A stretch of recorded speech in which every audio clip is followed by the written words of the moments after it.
কড়াই গরম হয়ে গেছে, তেল দিয়ে দিই। তেল গরম হয়ে গেছে, জিরা শুকনো মরিচ দিয়ে দিই, পেঁয়াজ দিয়ে দিই, ভালো করে ভেজে দেবো।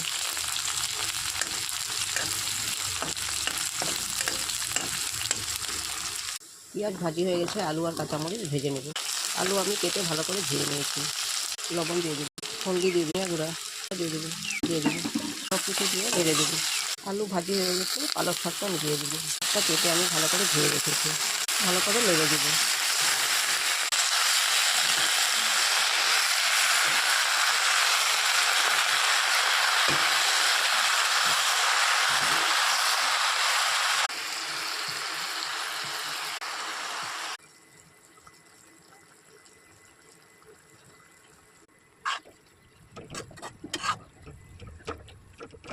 শাক আলু আমি ভেজে নিয়েছি, এখন জল দিয়ে দেবো।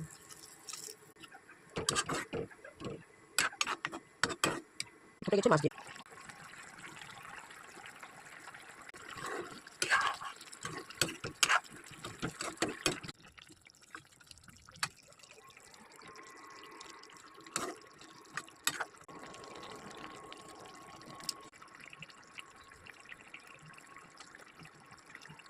পালক শাক দিয়ে মাছের রেসিপিটা ভালো লাগলে লাইক শেয়ার করবে। Thank you.